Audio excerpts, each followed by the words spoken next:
Hello everyone. So today we're going to be talking about the SPL-D3mk2, which is the new display from DATEQ.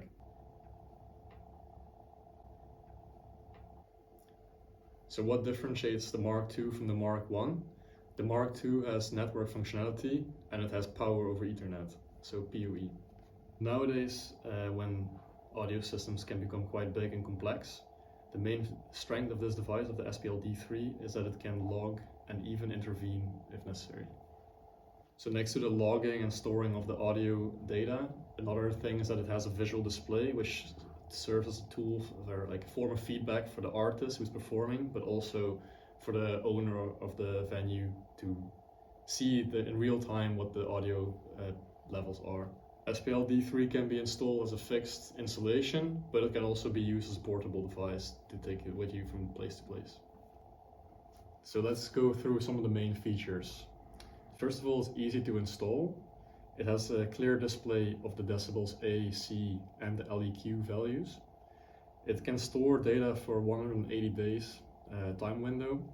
It has configurable time slots that allows you to, for example, set a threshold on the decibels from 7 in the morning until 7 in the evening, and then a different value after that.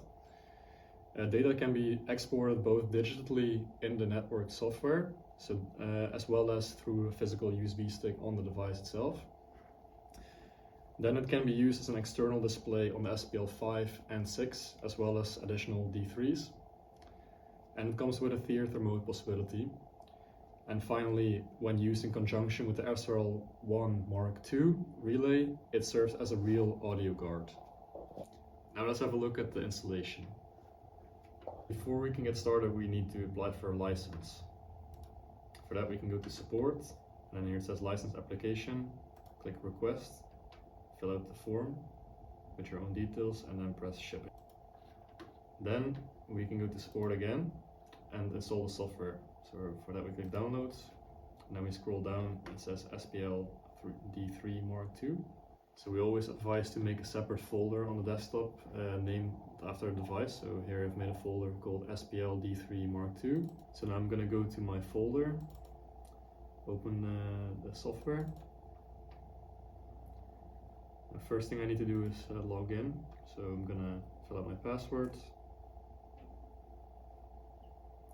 Good, so now I can immediately see a live preview of what the device is displaying.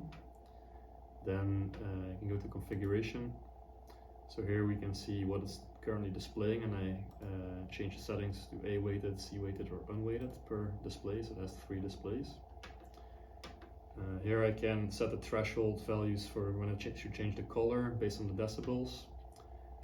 And I can do that for each display, but also I can correct the microphone.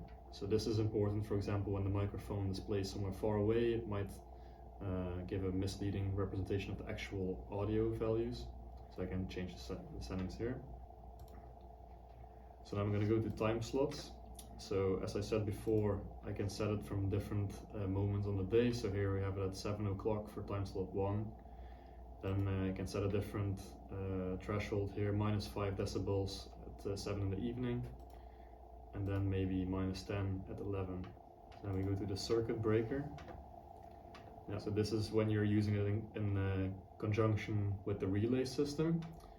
So I can say now it's tracking display 1, or I can also set it to follow display 2.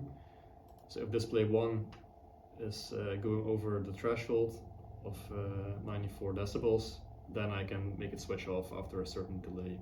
Okay, so let's go to calibration. So here I can calibrate the microphones and the microphone sensitivity. And I can also check if the LEDs are all working. So start test.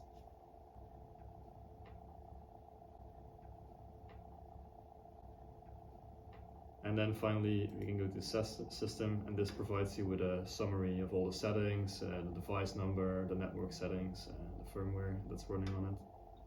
Okay, so then let's go to history, and this is a really important feature for the device, one of the main features where you can see the decibels over time. So it gives me a representation of the display 1, display 2, display 3, and I can toggle them on and off to choose the data that I want to export. So if I want to save it, I can either make a screenshot or I can go to export and I can save it as a CSV file so that I can open in Excel, for example. And now a quick overview to copy the data to the USB stick.